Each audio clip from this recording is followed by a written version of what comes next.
Hello BSc first year student, कैसे हैं आप सभी लोग। उम्मीद है आप लोग बहुत अच्छे होंगे। दोस्तों, आज के इस वीडियो के अंदर हम स्टार्ट कर रहे हैं बीएससी फर्स्ट ईयर बॉटनी के सेकंड सेमेस्टर में आपका थ्योरेटिकल पेपर आता है आर्चिगोनिएट्स एंड प्लांट आर्किटेक्चर। दोस्तों, इस सेमेस्टर के अंदर आज हम स्टार्ट कर रहे हैं unit first archegoniates and bryophyte. Unit first की ये पहली वीडियो है जिसके अंदर आज हम डिस्कस करेंगे यूनिक फीचर्स ऑफ आर्चिगोनिएट। आर्चिगोनिएट के यूनिक फीचर्स क्या होते हैं या फिर आर्चिगोनिएट्स क्या होते हैं, आज की इस वीडियो के अंदर हम कंप्लीटली डिस्कस करने वाले हैं।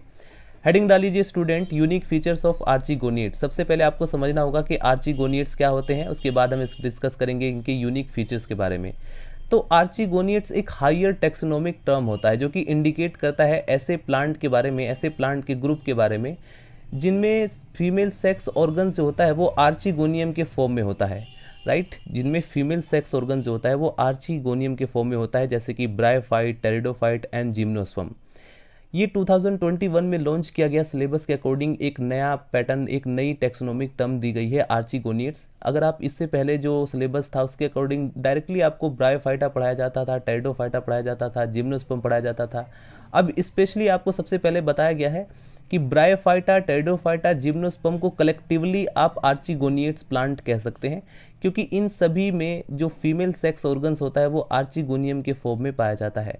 ब्रायोफाइटा के अंदर जो आर्चिगोनियम है वो ज़्यादा विकसित, ज़्यादा डेवलप होता है। राइट, सो आर्चिगोनियम क्या है? आर्चिगोनियम एक फ्लास्क के समान एक फीमेल रिप्रोडक्टिव ऑर्गन्स है जो कि ब्रायोफाइटा में सामान्य रूप से तथा टेरिडोफाइटा व जिम्नोस्पर्म में भी पाया जाता है। आर्चिगोनियम में आधार पर यानी बेस पर एक स्वेलिंग स्ट्रक्चर वेंटर मिलती है तथा एक लंबी नेक होती है जिसमें नेक कैनाल सेल्स मिलते हैं।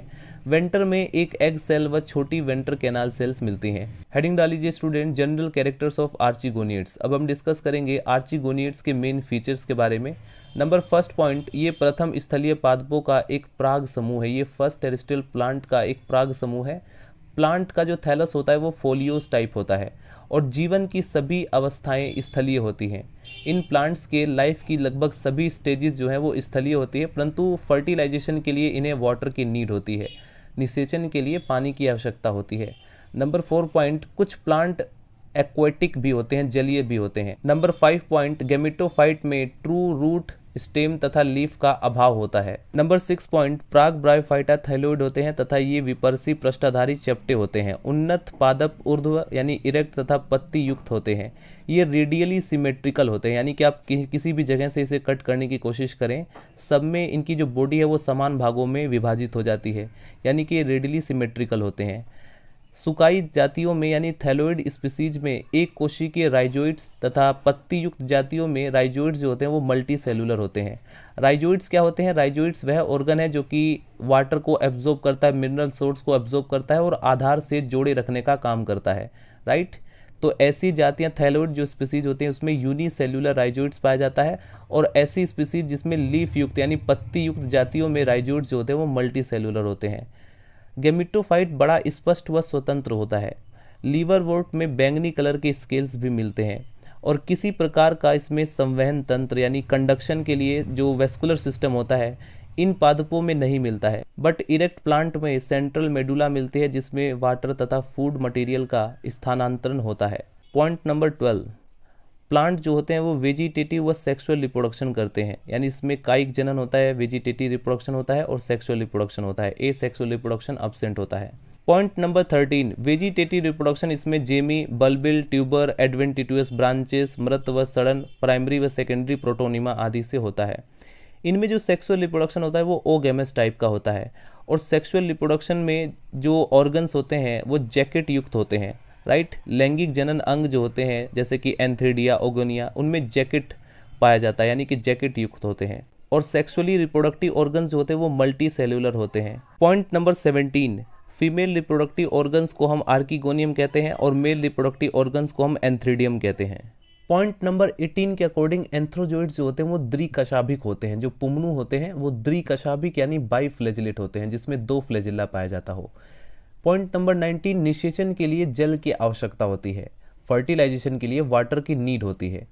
पॉइंट नंबर 20, निषेचन के पश्चात यानी आफ्टर फर्टिलाइजेशन एग से ओस्पोर बनता है अथवा जाइगोट, जिसे हम जाइगोट बोलते हैं, यानी ये डिप्लॉइड होता है, 2 एक्स बनता है। राइट, पॉइंट नंबर 21, जो जाइगोट होता है वो फीमेल गैमेटोफाइट के वेंटर से जर्मिनेट होकर के एम्ब्रियो बनाता है। पॉइंट नंबर 22, एम्ब्रियो का जो विकास है, जो एम्ब्रियोजेनी है वो एक्सोस्कोपिक होता है, एक्सोस्कोपिक टाइप का होता है। जाइगोट में फर्स्ट डिवीजन ट्रांसफर्स होता है और ऊपरी कोशिका से एम्ब्रियो का भाग बनता है। पॉइंट नंबर 23, वेंटर के विकास से कैलिप्ट्रा बनती है, जो कि स्पोरोफाइटा का एक रक्षा कवच, एक प्रोटेक्टिव लेयर होती है।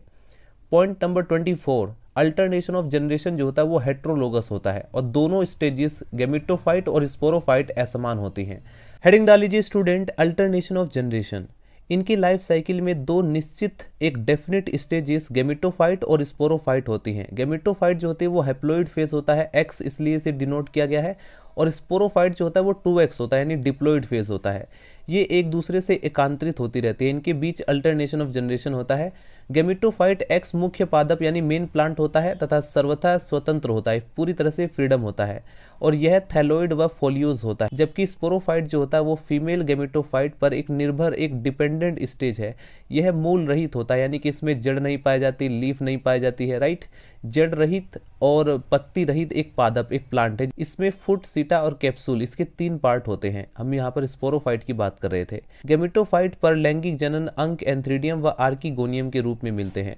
ये हैप्लॉइड गैमेट्स बनाते हैं। इस प्रकार गैमेटोफाइट पीढ़ी एक्स यानी कि हैप्लॉइड के अंकुरन से प्रारंभ होती है तथा युग्मक निर्माण यानी गैमेट फॉर्मेशन पर समाप्त होती है। दो गैमेट्स एक्स के फ्यूजन से पुमनु और अंड, एंथ्रोजोइड्स और एग सेल आपस में जब फ्यूज करते हैं तो जाइगोट बनता है, यानी 2x बनता है, और इसके अंकुरन से एम्ब्रियो बनता है।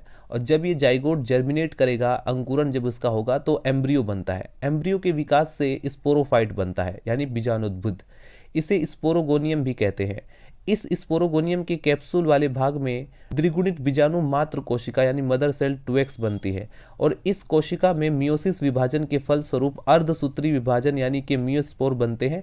ये एगुणित होते हैं, यानी कि हैप्लॉइड होते हैं, और इस प्रकार से स्पोरोफाइट पीढ़ी का यानी स्पोरोफाइट जनरेशन का प्रारंभ द्विगुणित ओस्पोर यानी कि डिप्लॉइड ओस्पोर के अंकुरन से होता है, और समाप्ति जो है वो मियोस्पोर के बनने से होती है। स्टूडेंट, अल्टरनेशन ऑफ जनरेशन के लिए जरूरी नहीं है कि हर बार x2x, x2x, x2x इस तरह का ही सीक्वेंस आए।